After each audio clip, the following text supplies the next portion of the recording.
Muy buenas tardes. Jesús, político o salvador. Ese es nuestro segundo tema de la serie que iniciamos hace 8 días, cristianismo y política.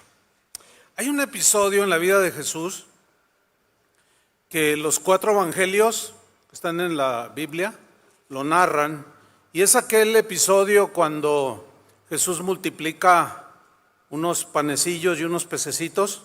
Había una multitud ahí. Pero este pasaje es muy importante porque nos muestra con mucha claridad que Jesús no estaba interesado en lo más mínimo en intervenir ni en participar en la política de su país, y menos de ser un político para entonces poder ayudar a la gente. No. Yo voy a usar el Evangelio de Juan en el capítulo 6, versículo 1, para ver esta historia y ver qué Dios tiene para nosotros en esta tarde. Dice Juan 6:1: después de esto, Jesús fue al otro lado del mar de Galilea, el de Tiberias, y le seguía gran multitud, porque veían las señales que hacía en los enfermos. Mire, un buen político debe tener poder de convocación, ¿cierto? Si nadie lo sigue, pues no. Un buen político debe de tener y ejercer buenas políticas de salud para beneficiar a sus gobernados. ¿Está de acuerdo con eso? Bueno, Jesús tenía ese poder de convocación y se preocupaba por la salud física de las personas. Así como hace rato acabamos de orar por algunos que estaban enfermos. Un buen político debe tener los rasgos de Jesús. Lo voy a comparar con Jesús. Dice el versículo 3: entonces subió Jesús a un monte y se sentó allí con sus discípulos. Jesús tenía lo que todo político debe tener: gente cercana, que sean de los mismos ideales y que sean fieles a la causa, que no traicionen, aunque uno traicionó a Jesús, y que no anden brincando de partido en partido, como por ahí suelen brincar algunos. A los ojos de la gente con mente puramente terrenal eran los que estaban allí siguiendo a Jesús. Jesús se perfilaba como un gran político y la gente comenzó a mirarlo. Versículo 5: cuando alzó Jesús los ojos y vio que había venido a él gran multitud, le dijo a Felipe: ¿de dónde compraremos pan para que coman todos estos?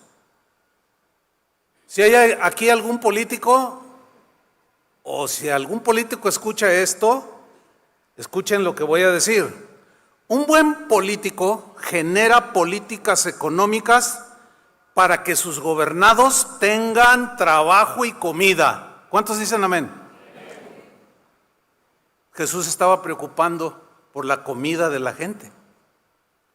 Y Jesús tenía lo que un buen político debe tener: preocupación por la gente para que tenga que comer y compartir con sus hijos.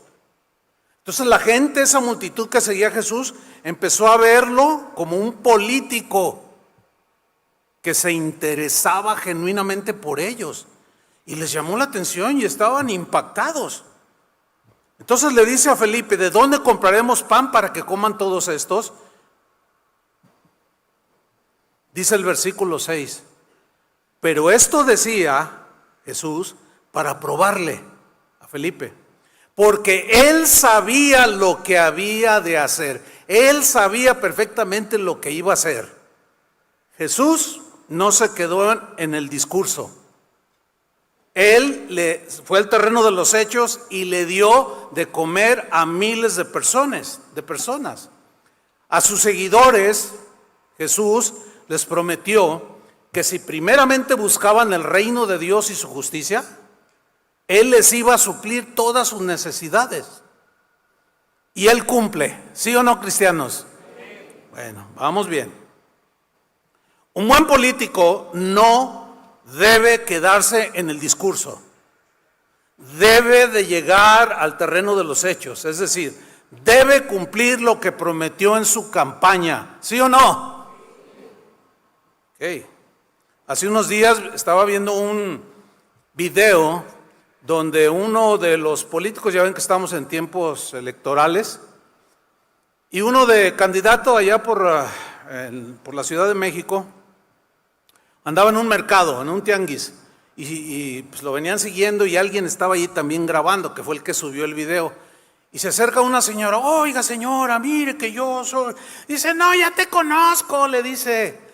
Tú cuando fuiste diputado viniste y nos prometiste y nomás te elegimos, votamos por ti y te desapareciste, ya nunca más te volvimos a ver. Queríamos audiencia contigo para que nos ayudaras y cumplieras tus promesas y nunca nos recibiste ni te apareciste.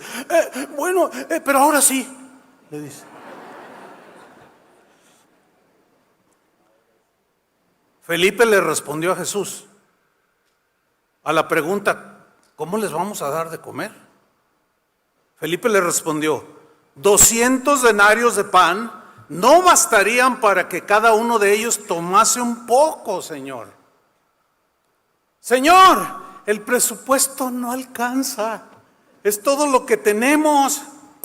No sé si se han dado cuenta que a muchos políticos nunca les alcanza el presupuesto. Nunca les alcanza, no sé por qué razón. Nunca les alcanza, y menos si se lo roban. Jesús tenía lo que ningún político tiene, poder para multiplicar los alimentos.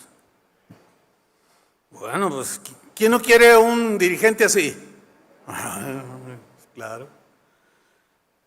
Lo único que tienen los políticos actuales, o de siempre, o más bien los actuales, es una maquinita que imprime billetes. Es lo más que pueden hacer, pero luego se meten en unos problemas económicos, como Estados Unidos, que los últimos 2 años se ha dedicado a imprimir dólares, y eso es una economía falsa, por eso está en picada. Versículo 8. Uno de sus discípulos, Andrés, hermano de Simón Pedro, le dijo, aquí está un muchacho que tiene 5 panes de cebada y 2 pececillos, mas ¿qué es esto para tantos? Dice el Evangelio que ahí aparece un muchacho.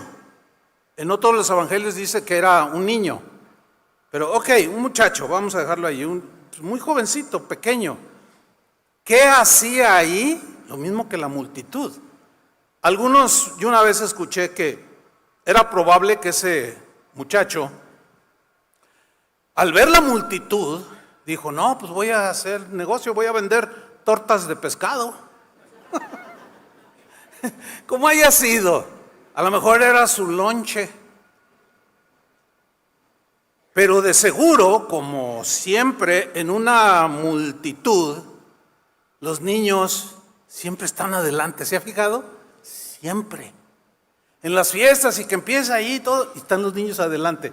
Bueno, lo más seguro es que este muchacho, este niño, escuchó el discurso o la plática, el diálogo de Jesús con sus discípulos.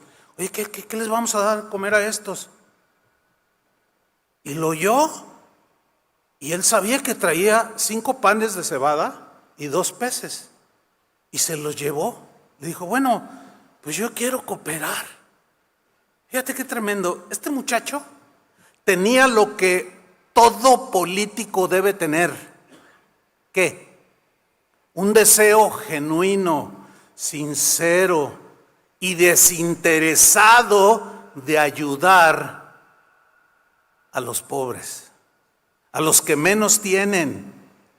Este joven tenía ese rasgo, que desgraciadamente brilla por su ausencia en muchos políticos. Versículo 10. Entonces Jesús dijo, haced recostar la gente. y había mucha hierba en aquel lugar. O sea, Jesús, fíjense hasta dónde llega su ternura. Dijo, tienen hambre, pero tengo que ordenarlos. Háganlos recostar, pero estaba lleno de hierba. Si hubiera habido piedras, de seguro no les dice que se sienten en las piedras. Eso me habla de un cuidado, ¿no?, del Señor. Hagan recostar a la gente. Y había mucha hierba en aquel lugar. Y se recostaron como en número de 5,000 varones. Ahora, en el Evangelio de Mateo, esta misma historia, Mateo cuando la narra dice que eran como 5,000 varones, sin contar las mujeres y los niños. Y como siempre en toda reunión, hasta en esta, hay más mujeres que hombres. Y niños un montón. Dicen los entendidos que la multitud que seguía a Jesús rondaba aproximadamente los 15,000. Eran bastantes, ¿no es cierto? ¿Qué político no quiere una multitud así? A ver, cualquier político. Marcos, cuando narra la misma historia, dice que Jesús añade un rasgo o una cláusula pequeña que Juan no omitió. Dice que les dijo, recuesten a la gente, háganla sentarse en grupos de 50 y de 100. Aquí vemos algo muy interesante. Jesús tenía lo que todo político debe tener, capacidad para organizar las multitudes y beneficiarlas, para que no se le haga un lío allí, sino que con sabiduría, inteligencia, buen carácter, sepa organizar a la gente y bendecirlos, repartirles. Eso lo tenía Jesús. Para uno de los filósofos más famosos que la Grecia antigua ha dado, Aristóteles, la política era la forma, esto decía él, de mantener a la sociedad ordenada, con normas, con reglas que beneficiarían a todos sin distinción. ¿Sin qué? Sin distinción. En otras palabras, los políticos deben gobernar sin distinción, a todos por igual. Versículo 11. Y tomó Jesús aquellos panes, y habiendo dado gracias, los repartió entre los discípulos. Fíjense, lo toma, da gracias, y empieza ahí, se da el milagro. No sé a cuántos de ustedes les ha tocado que llegan, hacen algún convivio y le empieza a llegar la gente. Ya ve que siempre llegan más, que se invitan solos, ¿no? Y yo, ¿yo qué voy a hacer? Pues le echamos agua a los frijoles, decimos acá, ¿no? Pero ¿cuántos han vivido esa experiencia de que no hay así para lo suficiente y algo sucede y alcanza para todos y hasta sobra? ¿Cuánto les ha pasado? ¡Wow! Mire cuánta gente. Qué interesante, ¿no? Bueno, Jesús dice que lo repartió entre los discípulos. Y los discípulos lo repartieron entre los que estaban recostados. Asimismo, de los peces, cuánto querían. Jesús y sus discípulos hicieron lo que todo buen político honesto debe hacer: administrar fielmente los recursos y repartirlos a todos sin distinción, sin robarse un peso. Híjole, aquí ya entramos en problemas. Bueno, había uno entre los 12 que sí se clavaba. ¿Se acuerdan del sismo del 86? ¿Del 86 fue? 85. Que pegó la Ciudad de México muy fuerte. Pero Ciudad Guzmán, que es un municipio aquí del estado, también allí pegó muy fuerte. Y a mí me tocó hacer algo de coordinación en la repartición.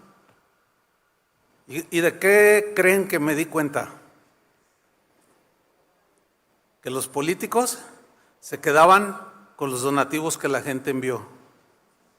Los quesos que mandaron los suizos aparecieron semanas después en los supermercados de Guadalajara y de los municipios aledaños, vendiéndolo a la gente, cuando era un donativo. Sin duda que Jesús, al hacer todo esto, llenaba los requisitos de un buen político que trajera bienestar a los habitantes de Israel. 15,000 personas mirándolo, siguiéndolo, y cada vez más lo seguían. Su popularidad crecía rápidamente. Hablaban de este hombre que hacía esto, que hacía el otro, pero la gente con una mentalidad muy natural, muy terrenal, comenzaron a pensar algo en su corazón. Sigamos leyendo, versículo 12. Y cuando se hubieron saciado, dijo a sus discípulos: recoged los pedazos que sobraron, para que no se pierda nada. Recogieron pues y llenaron 12 cestas de pedazos, que de los 5 panes de cebada sobraron a los que habían comido. Escuchen, Jesús hizo lo que un político debe hacer. ¿Qué? Administrar bien y no despilfarrar los recursos. México es un país que tiene 60 millones de pobres, 15 millones en extrema pobreza. ¿Qué significa extrema pobreza? Que si bien les va, comen una vez al día. Si bien les va.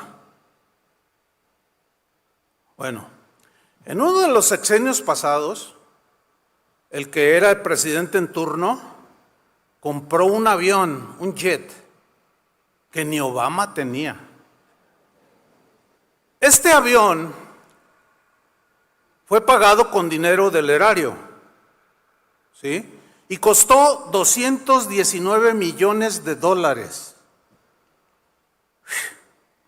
Que al tipo de cambio de esa fecha equivale a 4,380 millones de pesos por un avión, para pasearse, porque pues no era para otra cosa, con sus amigos. Mientras que millones de pobres no tenían para comer, si bien les iba una sola vez. El Poder Judicial actual, en este 2024, del presupuesto que les dieron, van a gastar 400 millones de pesos en alimentos. 1,750 personas son empleados del Poder Judicial de la Federación.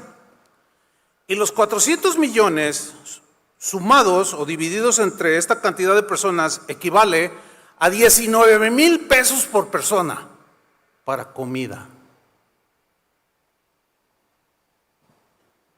¿Usted cree que es equitativo eso? ¿Usted cree que es justo?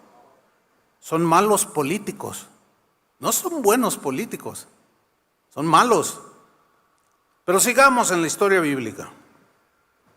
Aquellos hombres entonces, fíjese, viendo la señal que Jesús había hecho, o sea, un milagro extraordinario, dijeron, fíjese lo que dijeron: este verdaderamente es el profeta que había de venir al mundo. Es decir, ellos por siglos habían recibido palabra de parte de Dios de que un día les iba a enviar un Mesías para liberarlos. Pero en la mentalidad de ellos fabricaron un Mesías político, no un Mesías que vendría a darles libertad de la esclavitud del pecado. Y ellos concibieron en su imaginación otro Mesías. Entonces, al ver a Jesús lo que hacía, la multitud llegó a una conclusión: Jesús es el político que necesitamos. Hagámoslo nuestro rey. Pero vamos a ver la reacción de Jesús cuando vio las intenciones de la multitud. Hay un dicho ahí que dice que voz del pueblo, voz de Dios. ¿Lo ha oído? Pero, ¿qué tan cierto será? O sea que si lo que diga el pueblo, la mayoría eso es, y es como si Dios estuviera hablando. Pero bueno, luego tocaré más ese punto. Vamos a ver la reacción de Jesús cuando lo quieren hacer rey. Dice el versículo 15. Pero entendiendo Jesús, viendo que iban a venir para apoderarse de él y hacerle rey, hacerlo rey. Mira, ser un rey en aquellos tiempos tenía implicaciones netamente políticas. Netamente políticas. Vamos a ponerlo como nuestro gobernante, porque estamos hartos de Roma. Es abusivo, se queda con todo, nos tiene en la miseria y miren a este, nos da todo. Todo lo que quise para llenar mi estómago, me dio. ¿Qué hizo Jesús ante tal reacción de la gente? Dice en el versículo 15 que volvió a retirarse al monte solo. ¿Pero por qué se retiró Jesús? ¿Que no era esa la oportunidad que todo político está esperando? Sin embargo, Jesús se fue, se alejó.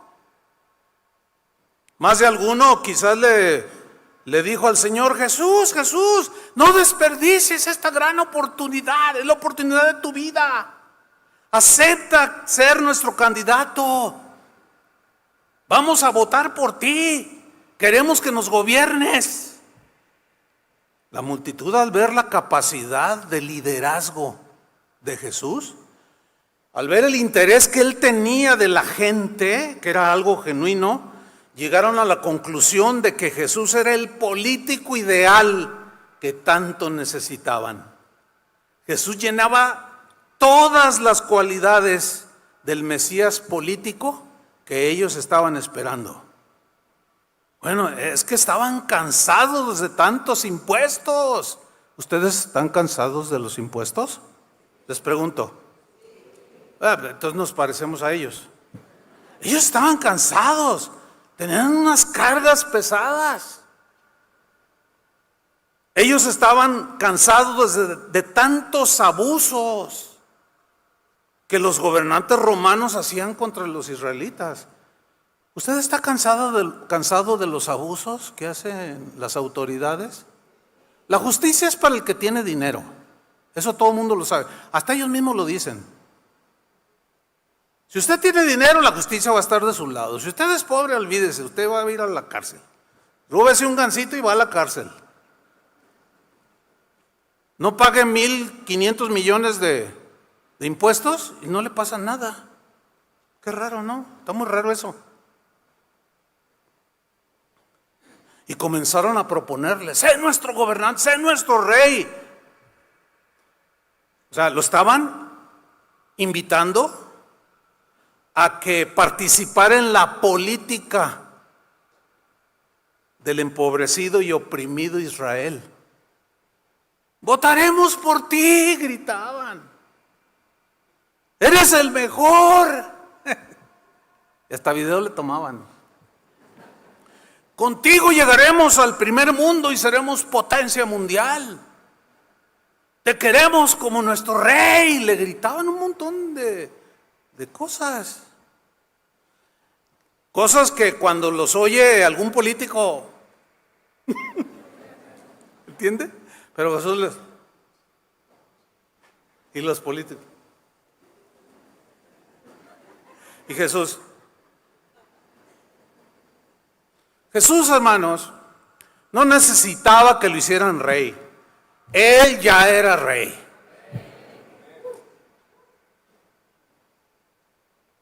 Cuando Jesús nació, Herodes el Grande dijo tramposamente, porque le llegó a los oídos que había nacido el rey de los judíos. Dijo: no, espérame, yo aquí mando. Aquí nadie me va a hacer competencia política y el que se le ocurra, le doy cuello. Entonces fue y preguntó: ¿dónde está el rey de los judíos que ha nacido? ¿Se acuerdan? No estamos en Navidad, pero pues son versículos que podemos. Porque vine para adorarlo. Era hipócrita. Así suelen ser ese tipo de personas. Pero él quería asesinarlo. Y muchos, para llegar a los puestos políticos, no se tientan el corazón y le quitan la vida a 2, 3 por ahí. Jesús no necesitaba que lo hicieran rey. Él es el Rey de Reyes. El que vino a ayudar al ser humano con un interés de salvarlo. Él no vino para ayudarnos a través de acciones políticas o por medio de la política, no. Jesús vino para gobernar en el corazón de los seres humanos, no con leyes políticas, sino con su palabra, con su amor, con su paciencia, con su cuidado. El reino de los cielos se ha acercado, decía Jesús. Jesús estaba más interesado en el bienestar eterno de la gente que en su bienestar terrenal. ¿Por qué? Porque el terrenal es pasajero. Ahora, sin embargo, vemos que Jesús les dio de comer y los sanaba. Pero su razón de venir fue con propósitos eternos, para salvarlos de la condenación eterna. Y Jesús, cuando Él se fue después de haber resucitado, nos dejó un encargo a todos los que creemos, a todos los que somos parte de la iglesia de Jesús. Y es muy importante que el encargo que nos dejó lo cumplamos.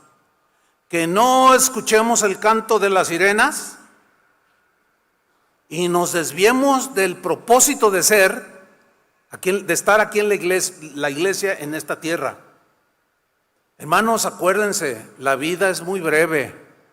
Solo vamos de paso rumbo a la ciudad celestial. Nuestros intereses no están aquí.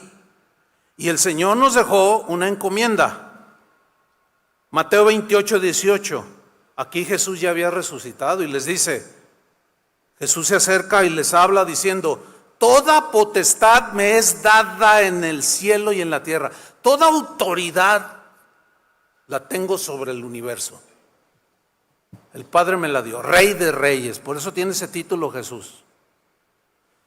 Y luego les dice a sus discípulos, por cierto, ¿cuántos son discípulos de Jesús aquí? También es para nosotros. Les dijo: id, vayan y hagan discípulos a todas las naciones, sin distinción. Nada de que allá no voy porque allá hay puros negros. Y acá voy porque acá pues son los occidentales. Y que no. El cristianismo no hace esas distinciones, no hace discriminación, aunque algunos cristianos la hagan. El problema no es el cristianismo, sino el cristiano, que piensa mal, que no se ubica bien y que tuerce el sentido de la encomienda de Jesús. Vayan y hagan discípulos a todas las naciones, bautícenlos en el nombre del Padre, del Hijo y del Espíritu Santo. Y miren, aquí está el versículo 20. Enséñenles que guarden, que obedezcan todas las cosas que os he mandado. Es exactamente lo que yo les estoy haciendo ahorita. Yo quiero cumplir con el encargo que el Señor puso en mis manos, que es hacer de ustedes discípulos de Jesús, seguidores fieles de Jesús. Y para que ustedes puedan serlo, tienen que ser enseñados en la palabra, en la doctrina de Jesús.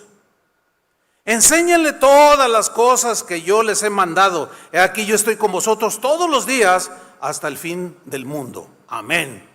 Palabras de Jesús. Bueno, la misión, por consiguiente, la misión de la iglesia es la proclamación del evangelio de las buenas nuevas, del evangelio de la gracia, del evangelio del sacrificio de Jesús para darnos vida eterna a todo aquel que creyere.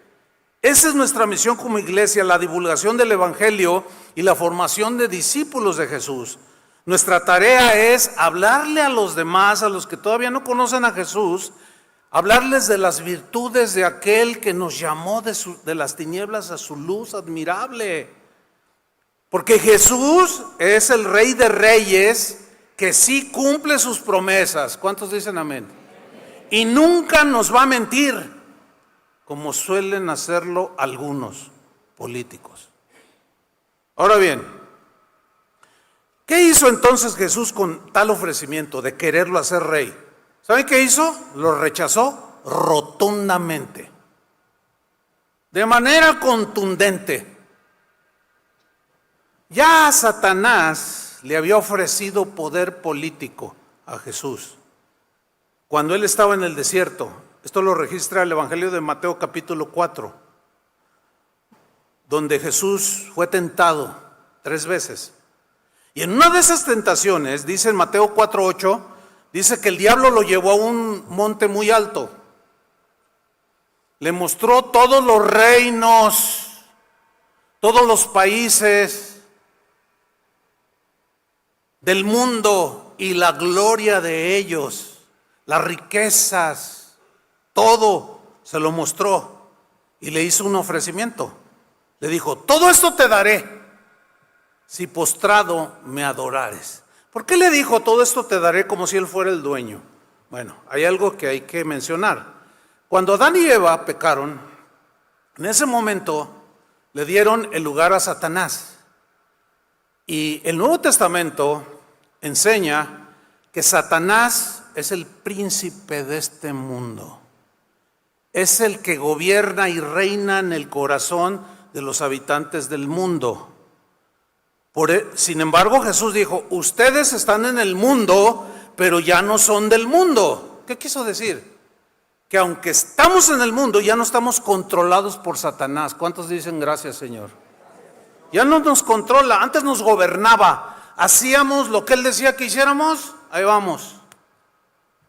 Pero una vez que Cristo nos rescató de nuestra vana manera de vivir, pasamos del reino de las tinieblas al reino de la luz. El reino de las tinieblas lo gobierna Satanás y el de la luz lo gobierna Jesús.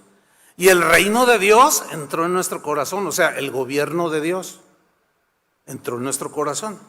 Por eso es que Satanás, Pablo dice que es todo el mundo está bajo el dominio del maligno. Fíjate. Por eso le dice: todo esto te daré, pues, si yo soy el que gobierno aquí. Si postrado me adoras. Y Jesús le responde: vete, Satanás, porque escrito está: al Señor tu Dios adorarás y a Él solo servirás.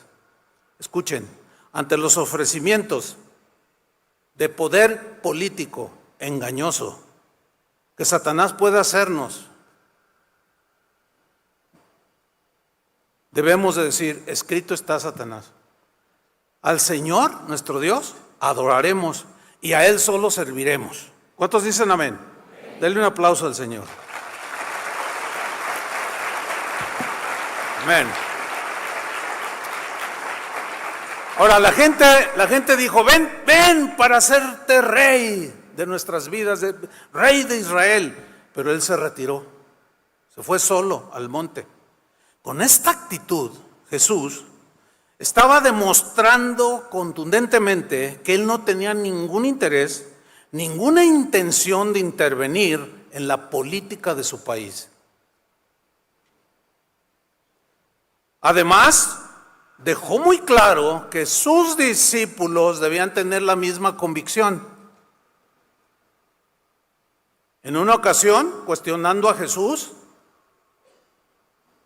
en Juan capítulo 18, versículo 36, Jesús responde y dice: mi reino no es de este mundo. Fíjate qué interesante, ¿eh? Mi reino no es de este mundo. Dice: si mi reino fuera de este mundo, mis servidores pelearían para que yo no fuera entregado a los judíos. Pero mi reino no es de aquí. Qué interesante, ¿no? Mi reino, donde yo quiero y voy a gobernar, no es de esta tierra, no es terrenal. Ahora, cuando a Jesús lo fueron a prender, que estaba allí en el huerto de Getsemaní, ¿se acuerdan que Pedro sacó una espada? Y le tiró un espadazo a uno de los soldados, de los guardias que venían a apresarlo. Y dice que le cortó la oreja. Pero, ¿ustedes creen que le quería cortar la oreja? Por supuesto que no. El espadazo fue así. Lo quería partir. Pero es obvio que el otro, un poco de reflejo, pues nada más le voló la oreja. Y fíjate lo que hizo Jesús. Toma la oreja y se la pega. Y voltea con Pedro y le dice: Pedro, guarda la espada. Así no es. Tampoco quiero que vayas a quemar las puertas del palacio allá en la Ciudad de México, ¿eh? ¿Por qué se pelean? ¿Por qué hacen todo lo que hace la gente del mundo? Porque son de este mundo. Nosotros no somos de este mundo. Y Jesús lo deja bien claro. Mi reino no es de este mundo. Si fuera, pues vámonos a los espadazos. Si la venida de Jesús hubiera sido con intenciones políticas, Él hubiera aceptado el ofrecimiento que le hicieron, ¿sí o no? Jesús sabía perfectamente que había sido enviado a este mundo como Salvador de la humanidad, no como un político que ofreciera satisfacer las necesidades temporales de la gente. No. Ahora, escuche. Los habitantes actuales de este planeta Tierra asciende a la cantidad de 8,000 millones de habitantes. Un montón, ¿no? Somos un montón. Bueno, de esos 8,000 millones de habitantes, 2,300 millones profesan ser cristianos. En esos 2,300 millones está usted. Es decir, que de los 8,000 millones de habitantes, solo 2,300 millones son cristianos, lo cual me habla de que 5,700 millones tienen su esperanza de bienestar terrenal en la política y en los políticos. ¿Me está entendiendo? Pero se entiende que si somos cristianos, pues nosotros vamos de paso y nuestros intereses no están aquí, y pues nosotros no tenemos la esperanza de buenos políticos y no, con o sin ellos el Señor nos va a sostener. Pero hay 5,700 millones que no piensan así, porque no tienen el gobierno de Jesús en sus corazones. Le voy a hacer una pregunta, ponga atención, pero quiero que me conteste, ¿eh? La pregunta es esta: ¿qué necesitan estos 5,700 millones de personas? ¿Mejores políticos, mejores políticas o un salvador? No, los dos. Las dos cosas. ¿O no? ¿O no come usted? Yo sí como. Aunque la comida pues no la regalan, la venden. Y por medio de políticas económicas, pues se busca generar riqueza para que todos coman. Entonces, necesitamos las dos. Por eso le dije, ponga atención. Escuche esto. México, ¿cuántos aman su país? Lindo país nos tocó vivir, ¿no es cierto? A veces me pregunta, pastor, ¿qué lugar de todo lo que usted conoce le gusta más? Le dije, pues todo lo hizo Dios. Todo tiene su gracia, todo tiene la mano de Dios, cualquier país. Y México, pues aquí nací, estoy contento de ser mexicano, pero actualmente hay 129 millones de mexicanos. 129 millones, somos un buen, ¿eh? Bueno, de esos 129 millones de mexicanos, 70%, escuche, 70% son cristianos católicos. Equivale a 90 millones. Es decir, 90 millones de los habitantes de este país son cristianos católicos. Pero aquí viene una pregunta. ¿Cuántos de esos 90 millones son gobernados en sus corazones por Cristo? ¿Cuántos de esos 90 millones son nacidos de nuevo? ¿Cuántos de esos 90 millones viven una vida que agrada a Dios? Híjole, pues ahí ya empezamos con problemas. Porque si 90 millones, nada más 90, vivieran de acuerdo a la voluntad de este país, sería diferente. No habría tanto ladrón, tanto estafador, tantos políticos ladrones, tantos asesinos, tantos narcotraficantes, tanta gente mala. Bueno, de esos 129 millones, 15% son cristianos evangélicos, o sea, como nosotros, que equivale a 19.3 millones en todo el país. Casi 20 millones somos de cristianos en este país, evangélicos, bautistas, metodistas, presbiterianos, pentecostales, o sea, todo de esta rama de cristianos evangélicos. Ahora, de esos 19 o casi 20 millones, ¿cuántos son nacidos de nuevo? ¿Usted ya nació de nuevo? A ver, ¿Cristo gobierna con sus leyes en tu corazón? Porque si Él gobierna, tú has dejado de ser un ladrón, tú has dejado de ser un mentiroso, has dejado de ser un adúltero, has dejado de ser todo lo que la Biblia dice que éramos. Ahora imagínense que ese 90 millones de católicos más otros 920 millones fuéramos nacidos de nuevo. ¿Usted cree que México sería el país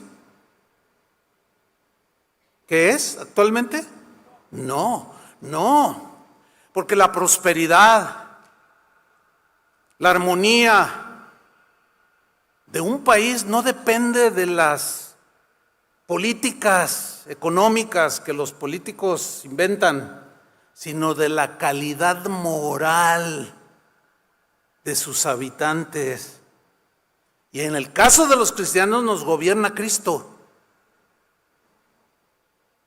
¿Se acuerdan que leímos hace 8 días? No os engañéis, Dios no puede ser burlado. Miren, ni los fornicarios, ni los borrachos, ni los mentirosos. ¿Se acuerdan de esa escritura hace 8 días? Los que vinieron. Ninguno heredará el reino de Dios. Esto erais algunos, pero ya no son. Entonces, este país que está catalogado entre los más corruptos del mundo, no es por las malas políticas, es por la calidad de vida, por el corazón que la gente tiene. No tiene a Cristo la mayoría.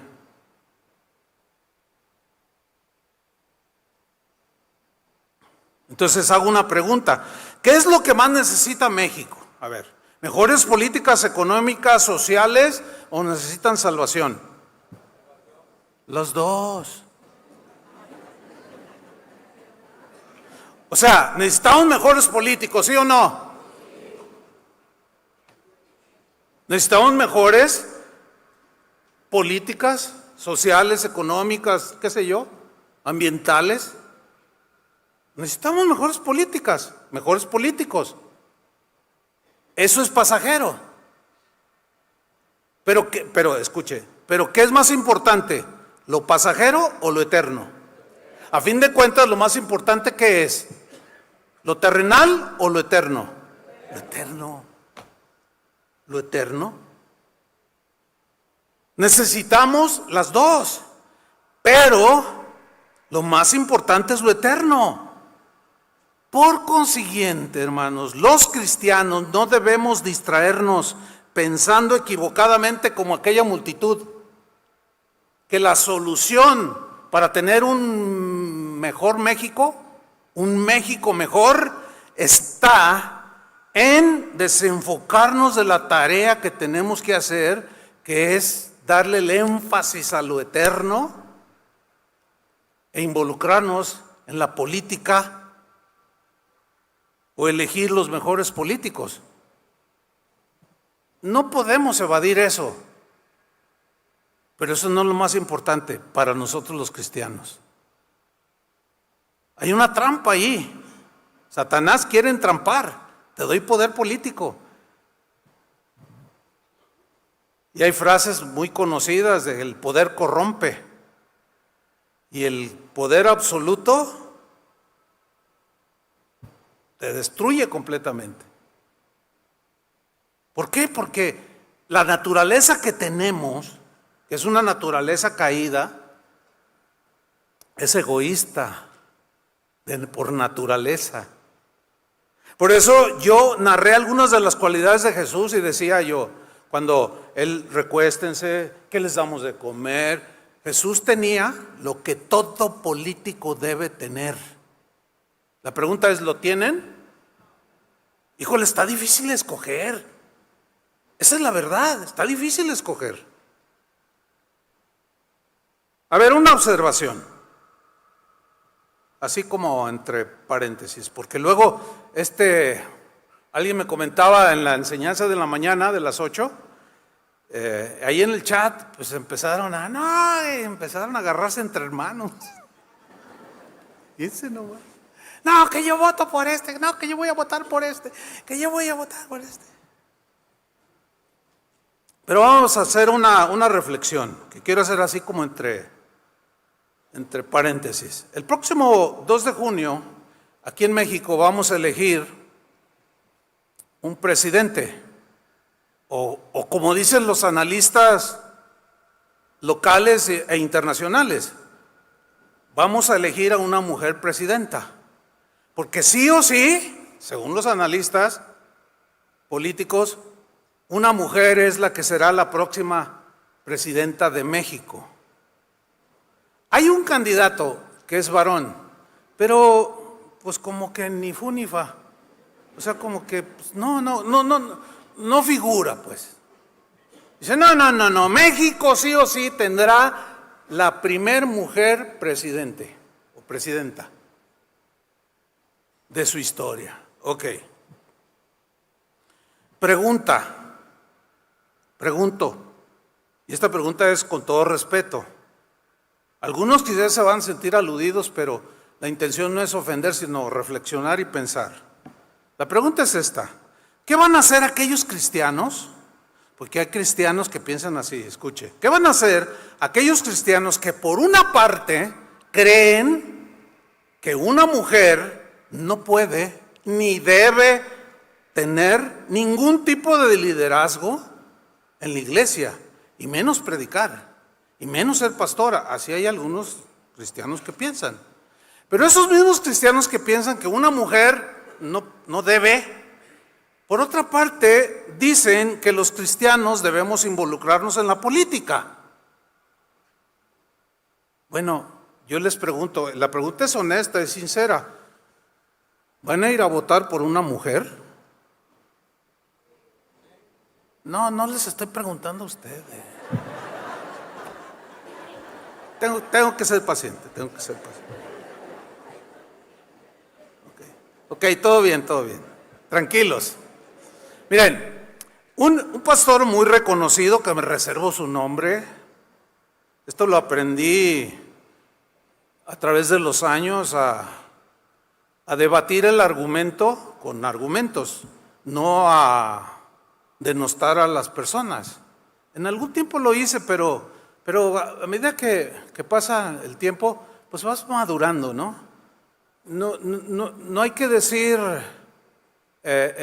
no hay que agredir a la persona, sino debatir el argumento. Bueno, hay un pastor muy reconocido que representa a miles de cristianos que piensan como él.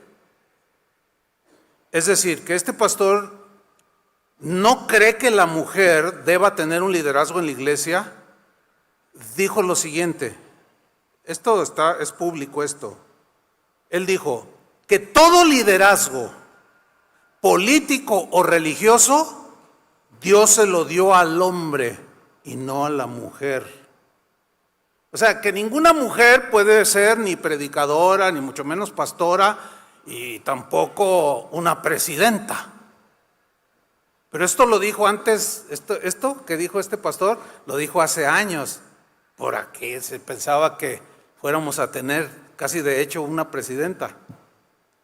Otro pastor dijo lo siguiente, esto también fue público, él dijo, como predicador del evangelio, lo digo con respeto, no, me omito el nombre también, como predicador del evangelio, dijo, estoy obligado a predicar la verdad, yo estoy de acuerdo con él. Mi intención, al decir lo que voy a decir, no es ofender a nadie, pero lo tengo que decir porque estoy comprometido con la verdad del evangelio. Y el pastor dijo lo siguiente, pero si una mujer es predicadora o pastora en una iglesia, está pecando. Eso dijo. Pero inexplicablemente el pastor que dijo esto enseña que si un cristiano se suicida, se va al cielo. Bueno, yo reflexiono, pienso y bueno, ese es su argumento. Él tiene sus argumentos, los dice, él cree eso, pero yo tengo también la libertad de expresarme, ¿sí o no? O sea, yo no le digo a él nada por haber dicho eso. Ok, pues eso es su opinión. Pero entonces, como fue público, yo también lo hago de manera pública, ¿no? Y le digo con todo respeto a ese estimado pastor, yo le diría, no se preocupe, porque si un cristiano comete el pecado de suicidio y se va al cielo, una mujer que predica o es pastora también se va a ir al cielo. Porque, a ver, pastor, ¿qué es más pecado delante de Dios? ¿Suicidarse o predicar? Bueno, ahí se lo dejo para que la piense. Otro pastor dijo, fíjese lo que dijo, cuando una mujer toma liderazgo en una iglesia y predica o es pastora, es señal del juicio de Dios para esa iglesia. Porque una mujer los está pastoreando. Ay, híjole, este está más agresivo, ¿no? Así como que las señoras, las mujeres, así como un cero a la izquierda en política y en cuestiones espirituales. Bueno, eso dijo el pastor.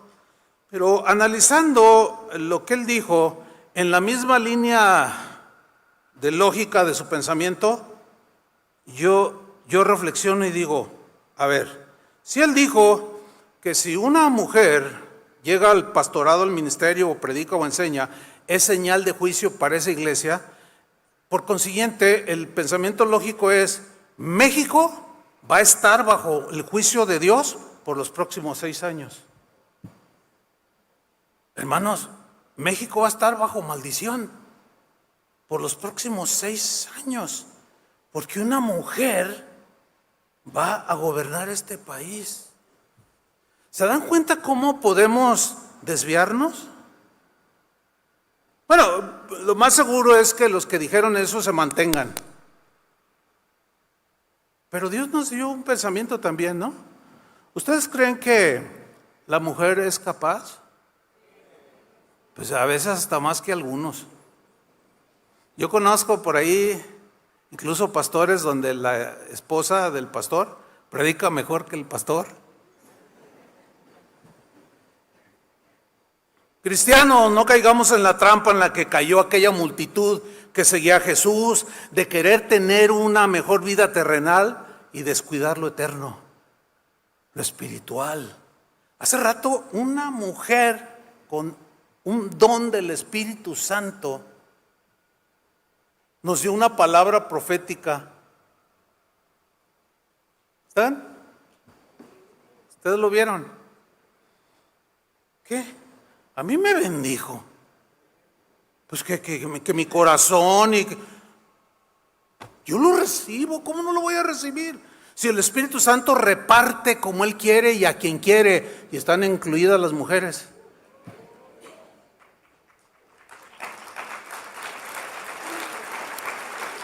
Fíjense, el otro día, hace un tiempo, me enteré de alguien que dijo, no, yo ya no voy a casa de oración. ¿Pero por qué ya no vas, hermano? No, ahí defienden a las mujeres. Pues algo más misógino no puede. Sin embargo, está. Aquí venía. Que las defendemos. No es que las defendamos, es que les damos la dignidad que el Señor les dio. Punto. Ustedes son dignas. Ustedes pueden. Cada quien tiene su rol, sí es cierto. Es verdad que el liderazgo se lo dio al varón, pero también Dios puede tomar a una mujer. ¿Por qué no? ¿Y cómo no? Y de eso quizás hablaremos más adelante. Pero en fin, de todas maneras vamos a tener una presidenta. ¿Y qué van a hacer todos estos hermanitos? ¿Qué le van a decir a su gente? Si le han dicho toda la vida de que la mujer cero a la izquierda, ¿qué le van a decir? ¿Que no voten? ¿O qué van a hacer? Yo no sé. Pero mejor sigamos con la historia. Porque la historia, miren, no termina allí, hermanos. De la multitud. Y con Jesús resulta que los religiosos y los políticos del tiempo de Jesús comenzaron a verlo como el enemigo político a vencer. Y dijeron, no, mira cómo lo sigue la multitud, decían. No, estamos perdiendo adeptos. Tenemos que hacer algo. Jesús estaba adelante en las encuestas. Cada día ganaba más adeptos. Y quisieron ponerle una trampa para sacarlo de la contienda electoral. Fíjate lo que hicieron. Marcos capítulo 12, versículo 12. Procuraban prenderle a Jesús, porque entendían que decía contra ellos aquella parábola. O sea, él enseñaba y se sentían aludidos. Y decían, no, está hablando de mí. Pero temían a la multitud. Dice, querían prenderlo, pero temían a la multitud. Y al que entienda, entienda. No hay que despertar al tigre. Y dejándoles se fueron. Dijeron, no hay que meternos aquí. No nos vaya a linchar la multitud. Ya todo mundo lo sigue a él.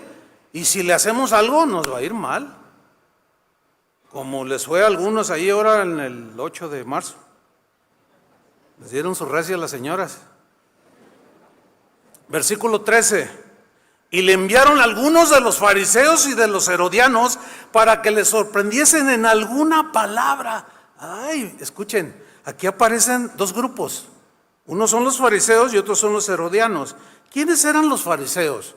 Los fariseos era el grupo religioso más nacionalista del tiempo de Jesús.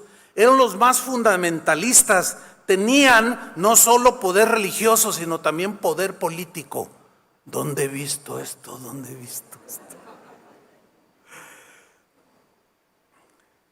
Ellos, como nacionalistas, estaban totalmente en contra del gobierno de Roma, pero eran religiosos. Y a la gente la incitaban a la rebelión. ¿Dónde he visto eso? En lo religioso, los fariseos eran muy estrictos en guardar sus tradiciones. Incluso le añadieron a la ley de Moisés. Las llegaron a considerar sus tradiciones más importantes que las escrituras mismas. Los fariseos odiaban el gobierno romano. En lo político odiaban a los romanos. Esos eran los fariseos a grandes rasgos. Pero ¿quiénes eran los herodianos?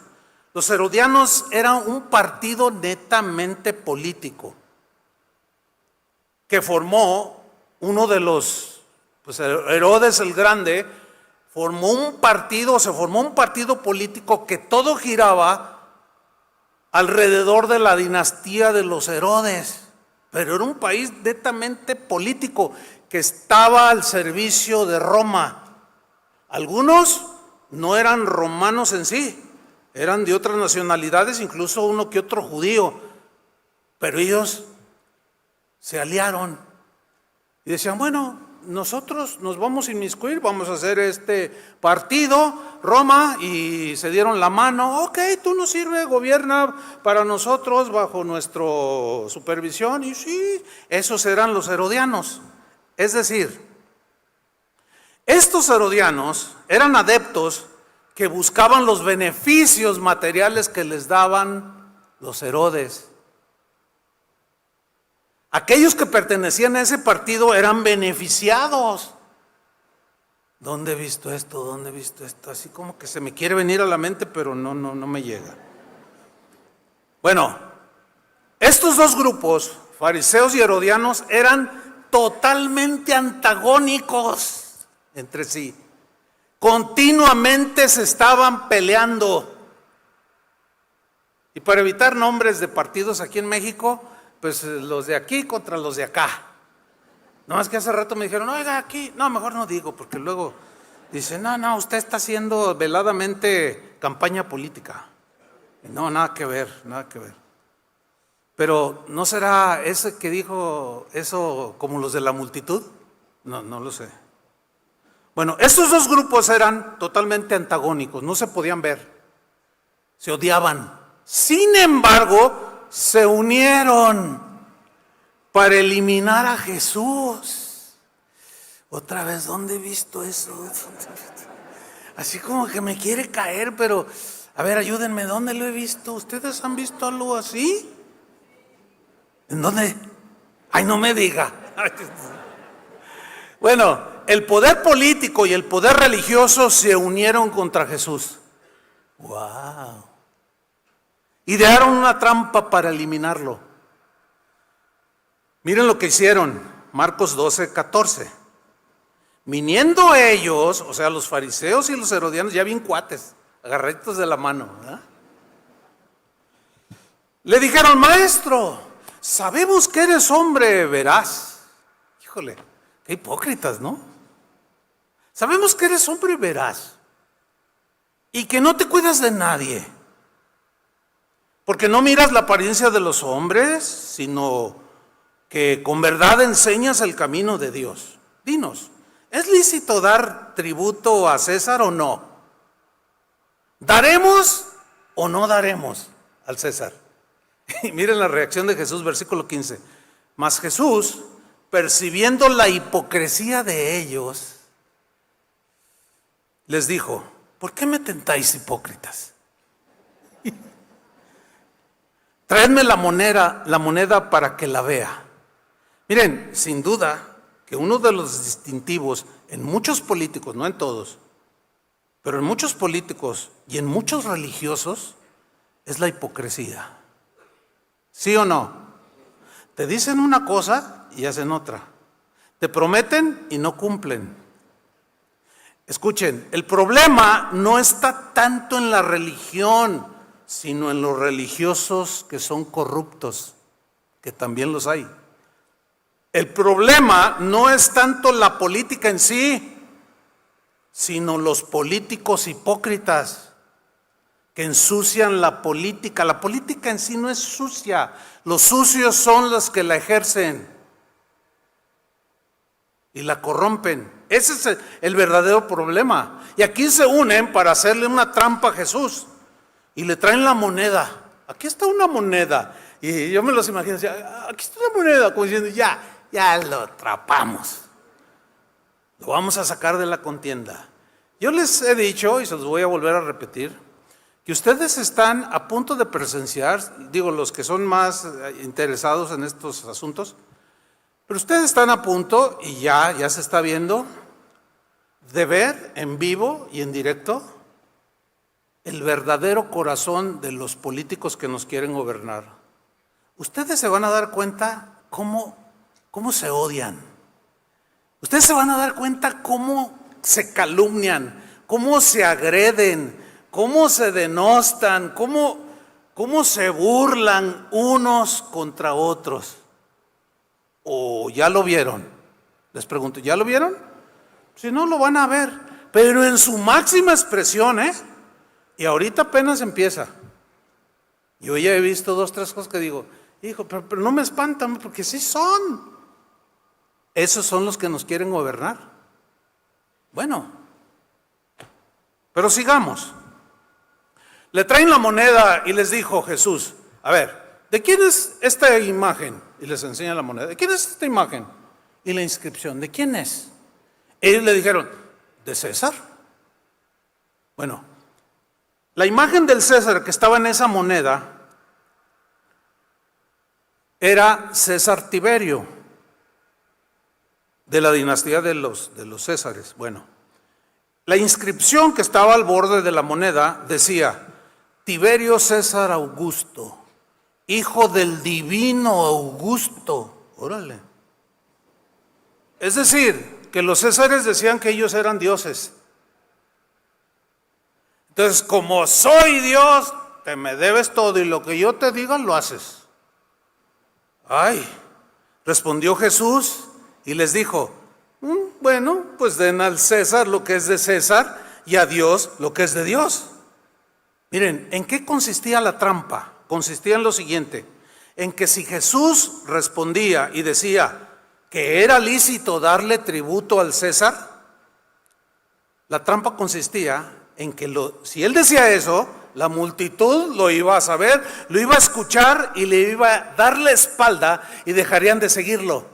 Y fin de ese político. Pero si Jesús decía que no era lícito dar tributo a César, bueno, pues lo iban a tomar como un sedicioso, como un rebelde que no respetaba al César, que era enemigo de Roma y sería encarcelado y ejecutado. Y dijeron, no, ya lo atrapamos, ya lo agarramos. Y la respuesta épica de Jesús, es impresionante la sabiduría. Por eso Santiago dice, pídanle sabiduría a Dios, porque es la de Él. ¿Cuántos quieren esta sabiduría? Y en una respuesta épica les dice, bueno, pues fácil. Denle al César lo que es del César y a Dios lo que es de Dios. Lo que significa, ¿qué significa? Lo siguiente, que hay una indiscutible existencia de 2 ámbitos, el ámbito político y el ámbito religioso. Ok, ahí está, indiscutiblemente. El ámbito político,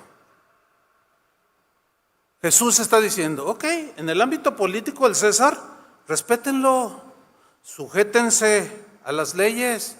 Cuando lo llevaron ante el gobernador Poncio Pilato, defiéndete, le dijo, y Jesús dijo, no tengo nada que decir. No, ¿qué no sabes que yo tengo autoridad para soltarte o encarcelarte? Y Jesús le responde, tú no tendrías autoridad si no te fuera dado de lo alto. Pero lo respetó. O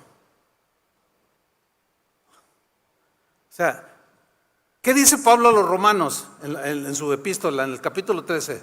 Someteos a las autoridades, oren por ellos, para que vivamos quieta y reposadamente. Entonces, respeten al César, paguen sus impuestos. Eso es lo que dice Romanos 13. Pues no les gustan, pues a nadie le gustan, pero para que haya cierto orden en el mundo y cierta civilidad, sométanse a las autoridades superiores, porque no hay autoridad sino de parte de Dios, y las que hay por Dios han sido establecidas, permitidas, pero háganlo, respeten, denle a César lo que es del César.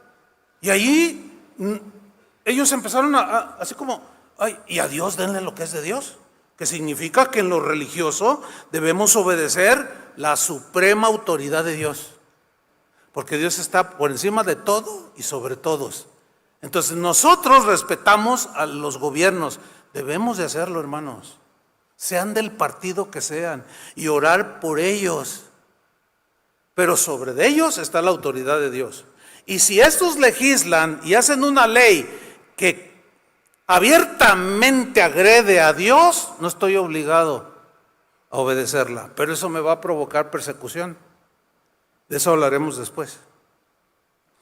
Pero ambas, lo político y lo religioso no deben mezclarse. Jesús hace una contundente separación. Separa el ámbito político que es el que se encarga de satisfacer nuestras necesidades materiales. Si yo no pago impuestos, detengo que pongan lámparas en la calle. ¿Me explico? Que el CIAPA trabaje para que el agua entubada, que es la que cuesta, el agua no cuesta, es un regalo de Dios, pues llegue a mi casa y tengo que pagar impuestos. ¿Están entendiendo? Bueno, el César se encarga de lo terrenal y tenemos que respetarlo y orar por ellos, pero en el ámbito religioso es el que se encarga de satisfacer las necesidades espirituales y eternas. ¿Están entendiendo? Los próximos políticos que nos gobiernen en México, que se encarguen de lo terrenal, que hagan su trabajo, pero que procuren hacerlo lo mejor posible. ¿Cuántos piden eso? Y podemos pedirlo y exigirlo. Que la justicia sea pronta y expedita, como ellos mismos dicen. Pero que sea imparcial, que no esté cargada hacia los ricos. Y que les cobren impuestos así como al trabajador promedio, que ya de entrada te lo rebajan en tu quincena, que también a los ricos les cobren igual. ¿O no? ¿Sí o no? Ya vieron los dueños de ciertos negocios.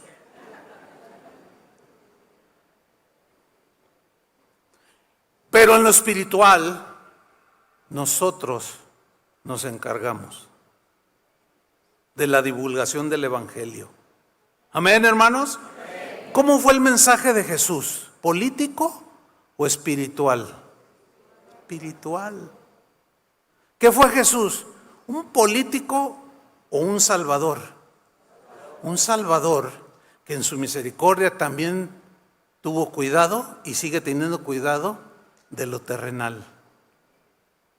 Yo me quedo con Jesús el Salvador, pero no me desatiendo de lo político. Pero me quedo con Jesús el Salvador. Amén. Hay que ubicarnos bien. Denle un aplauso al Señor.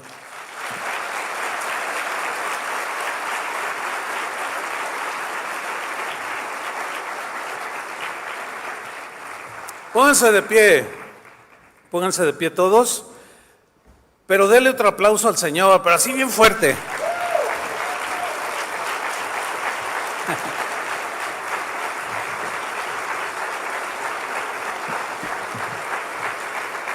¿Y qué les parece si terminamos exaltando al Rey de Reyes y Señor de Señores? Amén.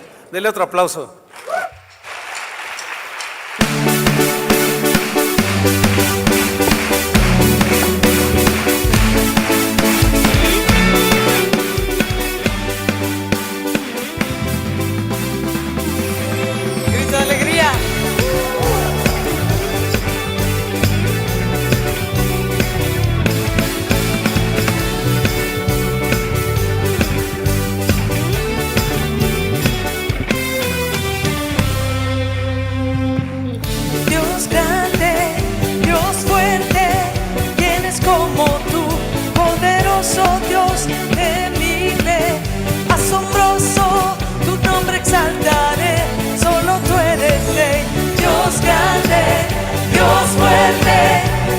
Como tú, poderoso Dios, temible, asombroso, tu nombre exaltaré, solo tú eres Rey.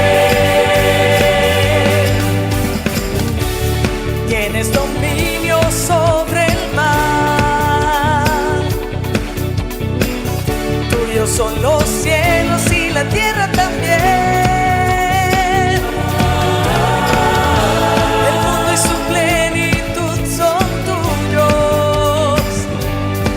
Los creaste, oh, tú los creaste.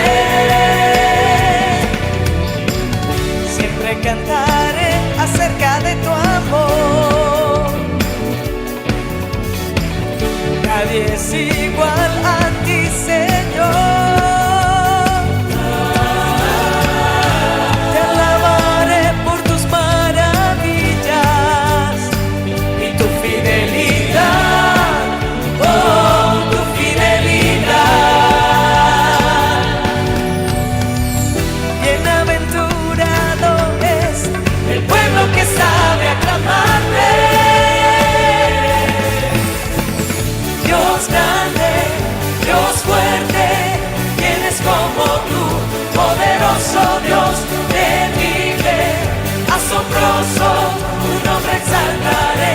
Solo tú eres Rey, Dios grande, Dios fuerte. ¿Quién es como tú?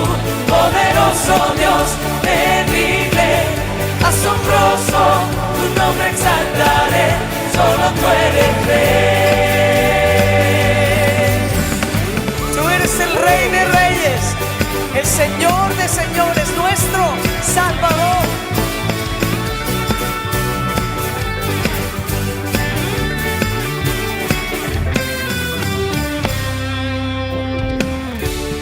Tienes dominio sobre el mar. Tuyos son los cielos y la tierra también.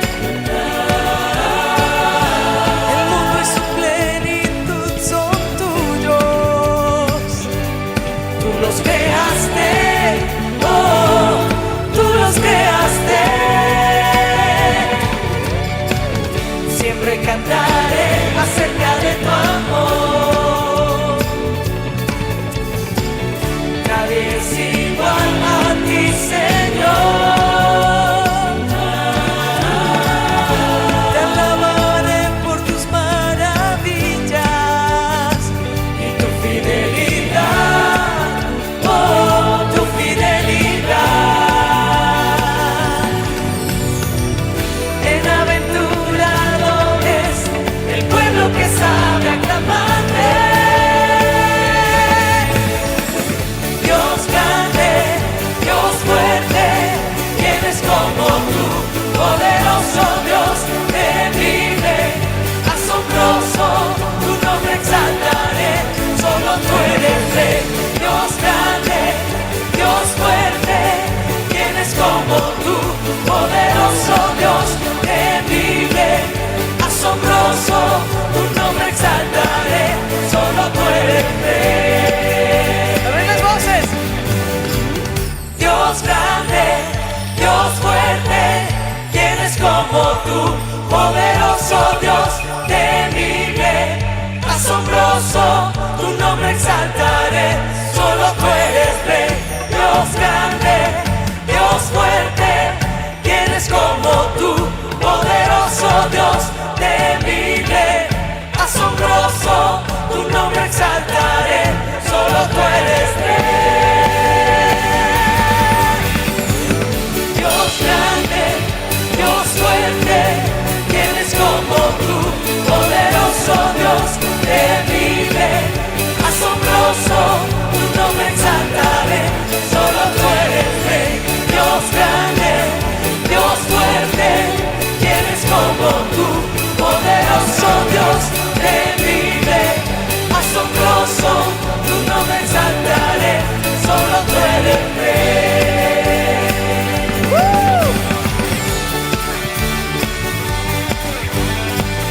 Tú eres la autoridad, Señor. Tu trono está en el cielo y reinas en la tierra y en todo el universo. ¡Aleluya!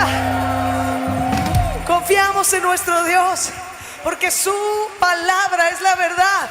Dale otro aplauso más fuerte a Él.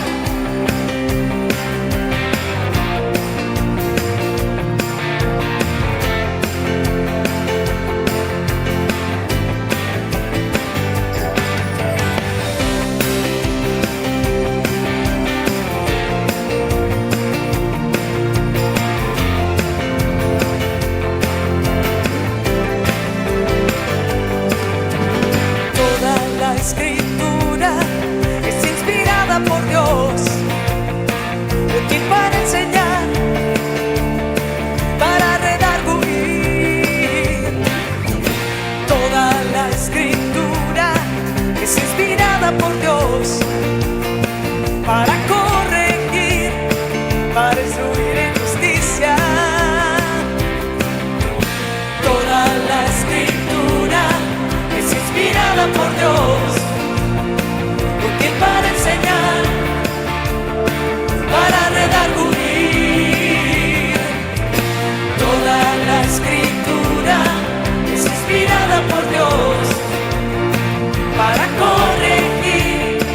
para instruir en justicia,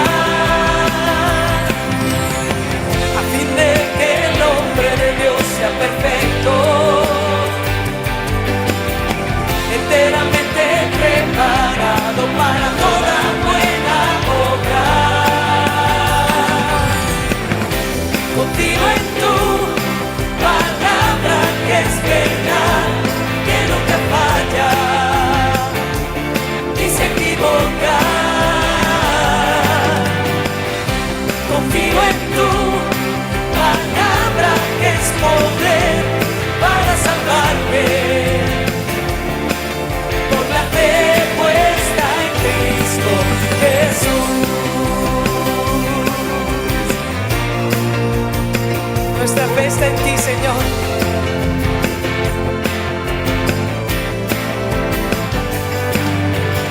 Toda la escritura es inspirada por Dios, útil para enseñar, para redarguir.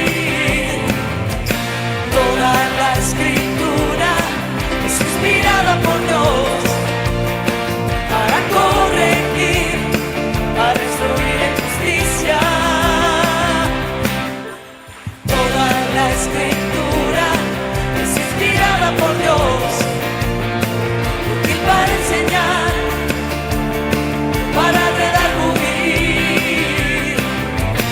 Toda la escritura es inspirada por Dios, para corregir, para instruir en justicia, a fin de que el hombre de Dios sea perfecto, enteramente preparado para toda buena obra. Confío en tu palabra que es verdad, que nunca falla, no, ni se equivoca. Confío en tu palabra que es poder para salvarme, por la fe puesta en Cristo. A ver las voces. Confío en tu palabra que es verdad, que nunca falla, Dios, ni se equivoca. Confío en tu palabra que es poder para salvarme, con la fe puesta en Cristo. Confío en tu palabra que es verdad, que nunca falla, Dios, ni se equivoca. Confío en tu palabra que es poder para salvarme, por la fe puesta en Cristo Jesús.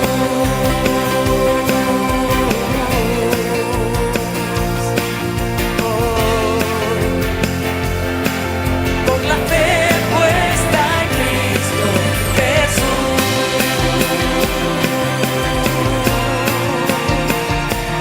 Confiamos en ti, Señor.